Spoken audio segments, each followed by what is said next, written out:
Hello everyone. तो आज हम इस वीडियो के द्वारा हिंदी व्याकरण का विराम चिन्ह टॉपिक पढ़ रहे थे, जिसके पहले हमने इसके दो पार्ट को देखा। फर्स्ट में हमने समझा कि विराम चिन्ह क्या होता है, उसके कौन कौन से प्रकार है।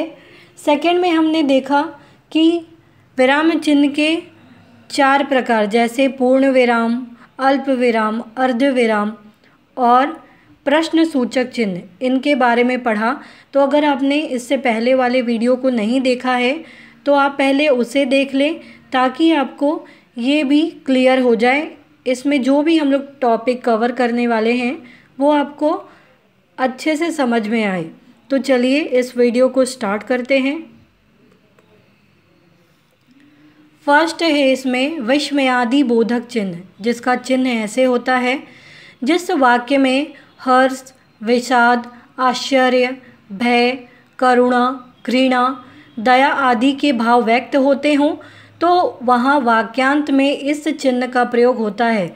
खुशी हो, गम हो, दुख हो, किसी से घृणा हो, किसी पे दया हो, आश्चर्य हो, तो इन सभी वाक्य के अंत में विस्मयादि बोधक चिन्ह का प्रयोग होता है। जैसे हाय मैं मरा, अरे यह क्या हो रहा है, वाह क्या आनंद आ रहा है, हाय वह चल बसा, अरे यह सब क्या है, छी चले यहाँ से, ओह वह डूब रहा है, हे भगवान बचाओ, छी तुम्हें धिक्कार है, हे प्रभु रक्षा करो, ओहो तुम आ गए।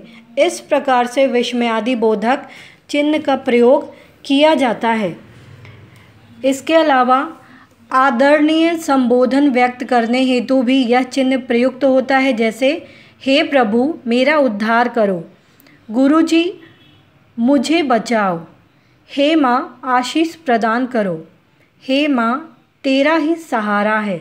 तो इस प्रकार से आदरणीय संबंध या संबोधन के लिए इसका प्रयोग किया जाता है। अपने वाक्य में खुशी हो, गम हो, करुणा हो, घृणा हो, दया हो, आश्चर्य की बात हो तो वाक्यांश में विस्मयादि बोधक चिन्ह का प्रयोग किया जाता है। फिर है संक्षेप चिन्ह, ये डॉट। इस प्रकार के संक्षेप चिन्ह तब प्रयुक्त होते हैं जब हम किसी शब्द को पूर्ण न लिखकर अपूर्ण कर लिख देते हैं और उसके आगे डॉट यह चिन्ह लगा देते हैं, जो उस अपूर्ण शब्द का पूर्ण अर्थ ग्रहण कर लिया जाता है या ग्रहण किया जाता है। जैसे कोई भी हम शॉर्ट फॉर्म में लिखते हैं MA, PhD, म.स, विश्वविद्यालय, म.ला, गुप्ता, म.चतुर्वेदी, ग.चौबे, S.S, शर्मा, स्वर्गीय के लिए स्व, पंडित के लिए प, डॉक्टर के लिए फिर डॉक्ट। ये इस प्रकार से आपने देखा होगा कि हम लोग डॉट का किस प्रकार से प्रयोग करते हैं, शॉर्ट फॉर्म में उसको लिखते हैं और इसका प्रयोग करते हैं।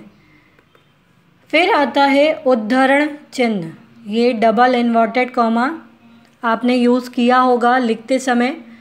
जब किसी वाक्यांश अथवा शब्द के विशेष अभिप्राय से अथवा किसी दूसरे ग्रंथ से उद्धृत करके लिया गया है, जैसे का तैसा लिखा जाता है, तब उद्धरण चिन्ह का प्रयोग किया जाता है।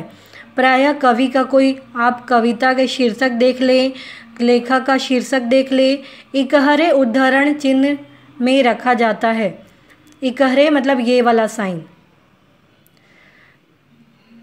जब किसी वाक्यांश में विशेष शब्द का प्रयोग किया जाता है तो उसको इन्वर्टेड या उद्धरण चिन्ह से संबोधित या उसका प्रयोग किया जाता है। और जैसे का तैसा अगर लिख दिया जाता है तो उसके लिए इकहरे उद्धरण चिन्ह का प्रयोग किया जाता है, जो कि ये है: जब किसी अन्य पुस्तक के शब्दों को जैसे का तैसा लिखना है तो दोहरे उद्धरण चिन्ह का प्रयोग किया जाता है। अगर किसी पुस्तक के कोई भी बुक हो या कोई भी पुस्तक हो, उसके शब्दों को जैसे का तैसा लिखना है तो दोहरे उद्धरण चिन्ह का प्रयोग किया जाता है और कवि से कविता का शीर्षक हो, लेखक का शीर्षक हो, ऐसे शब्दों का जहाँ प्रयोग करते हैं वहाँ इकहरे उद्धरण का प्रयोग किया जाता है। जैसे जब किसी नाम विशेष को इंगित करना हो तो इकहरे उद्धरण चिन्ह का प्रयोग होता है। जैसे यहाँ साहित्य के जटिलतम प्रश्न कहे जा सकते हैं, पुस्तक का उद्धरण है इसीलिए यहाँ डबल इन्वर्टेड कॉमा है, देखिएगा। वैसे ही साकेत जैसे एक शब्द है तो इसका कैसे कवि का नाम है, तो यहाँ पे एक यानी इकहरे उद्धरण चिन्ह का प्रयोग किया गया है। साकेत ये रचना है किसकी? मैथिली शरण गुप्त की सशक्त रचना है। यह गोस्वामी तुलसीदास विरचित रामचरितमानस में लिखा गया है। इसे भी इकहरे उद्धरण चिन्ह से लिखा गया है। जब किसी अन्य भाषा या उपभाषा के शब्द का प्रयोग नागरी लिपि में ही किया जाता है तो उस शब्द को इकहरे उद्धरण चिन्ह में प्रयोग किया जाता है। जैसे ज्ञानचंद्र हरीश गिरीश के पिता आए थे। ज्ञानचंद्र कौन? हरीश और गिरीश के पिता आए थे। उसकी समझ यानी नॉलेज बहुत कमज़ोर है। गणित में इस प्रकार के कोष्ठक का प्रयोग होता है। और भी उदाहरण देखते हैं। जैसे इस प्रकार के कोष्ठक कहने का मतलब है ब्रैकेट का प्रयोग किया जाता है। कभी कभी लेखक अपना अभिप्राय व्यक्त करने के लिए कोष्ठक का प्रयोग करता है। जैसे नेताजी हवाई दुर्घटना में मारे गए, हालांकि श्री सेन इसे नहीं मानते।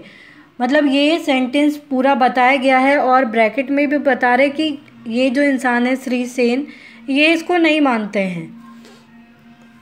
नेहरू जी ने परोक्ष रूप से साम्यवादी व्यवस्था यानी चीन की तरह नहीं को स्वीकार नहीं किया था।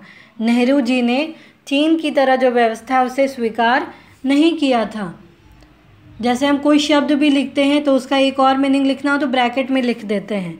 योजक चिन्ह डैश सामासिक अथवा पुनरुक्त शब्दों के बीच योजक चिन्ह का प्रयोग किया जाता है। पुनरुक्त जो दो बार जिसका प्रयोग किया गया या समास में हम इसका प्रयोग करते हैं। जैसे रात दिन, हानि लाभ, जीवन मरण, राम लक्ष्मण, दिन रात, वह सोता ही रहता है, दीवार घड़ी बंद हो गई है, वह पढ़ते पढ़ते सो गया, वह पढ़ते पढ़ते रुक गया, वह दौड़ते दौड़ते गिर पड़ा, वह रुकते रुकते चल गया। तो इस प्रकार से योजक चिन्ह का प्रयोग किया जाता है। या तो ऐसे शब्द जो दो बार प्रयुक्त हो रहे, जैसे समास में भी ये आपने देखा होगा कि अव्ययी समास में किस प्रकार से प्रयोग किया जाता है। रात दिन हो, लाभ हानि हो, जीवन मरण हो, राम लक्ष्मण हो, इस प्रकार से। वही आप थोड़ा बड़ा निर्देशक चिन्ह देखेंगे। इसमें क्या देखते हैं आप? यह चिन्ह योजक चिन्ह से कहीं बड़ा होता है। योजक चिन्ह छोटा सा डैश होता है, लेकिन निर्देशक चिन्ह डैश से यानी निर्देशक चिन्ह जो होता है वो योजक चिन्ह से थोड़ा सा बड़ा होता है। जब किसी विशेष शब्द को बल देकर प्रस्तुत किया जाता है अथवा उस विशिष्ट शब्द के विषय में कुछ कहा जाता है तब निर्देशक चिन्ह का प्रयोग करते हैं।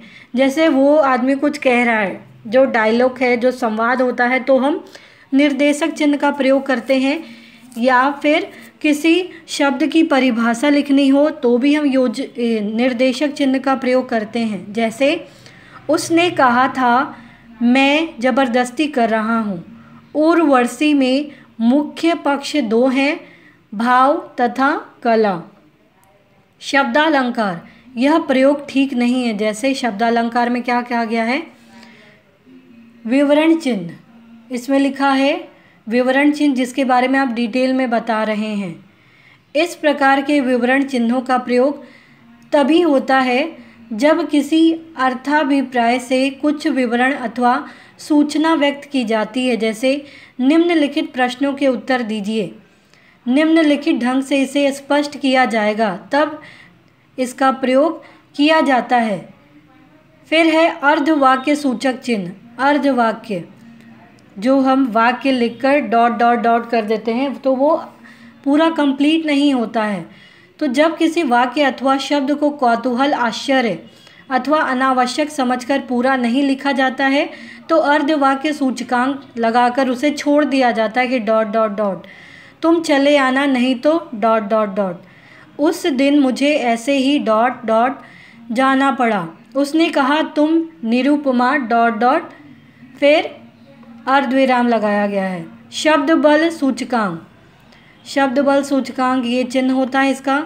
जब किसी शब्द विशेष पर अधिक जोर दिया जाता है तब इसका प्रयोग किया जाता है। जैसे गणेश आगे मत जाना, राम तुम कहाँ हो, जो इस शब्द पर बल दिया जा रहा है। अन्य संकेत चिन्ह, एक ही पृष्ठ पर एक विषय को दूसरे संदर्भ में प्रारंभ से लिखना होता है तो विषय के अंत में क डैश डैश ख डैश डैश ग का चिन्ह लगाकर पृष्ठ पर उस विषय को अंतिम रूप दे दिया जाता है। जैसे क रामायण, ख महाभारत और ग भागवत में प्राचीन पौराणिक। इस प्रकार से हम लोग लिखते भी हैं। किसी का प्रकार हो या किसी के बारे में इस प्रकार से पॉइंट आउट करना हो तब। तुलना सूचक चिन्ह यानी इक्वल टू, यह चिन्ह बराबरी, समानता अथवा तुलना के लिए प्रयुक्त होता है। प्रायः इसका प्रयोग गणित में किया जाता है। हिंदी में भी शब्दार्थ प्रकट करने में इसका प्रयोग किया जाता है। जैसे रवि का अर्थ होता है सूर्य, राकेश का चंद्रमा, जलज का कमल, पंकज का कमल। तो इस प्रकार से इस चिन्ह का यानी तुलना सूचक चिन्ह का प्रयोग किया जाता है। 2 + 1 = 3, 4 + 6 = 10। समाप्ति सूचक चिन्ह इस प्रकार से दिया गया है। यह चिन्ह रचना, लेख, समीक्षा अथवा कथन की समाप्ति पर लगाया जाता है। जैसे कोई भी कथन की समाप्ति हो रही है तब इस चिन्ह का प्रयोग किया जाता है, लेकिन आप इसका प्रयोग कम ही देखेंगे। तो इस प्रकार से विराम चिन्ह के बारे में हमने पढ़ा। उम्मीद है आपको ये टॉपिक समझ में आया होगा। तो प्लीज़ आप इस वीडियो को लाइक करना, सब्सक्राइब करना, कमेंट करना ना भूलें। Thank you.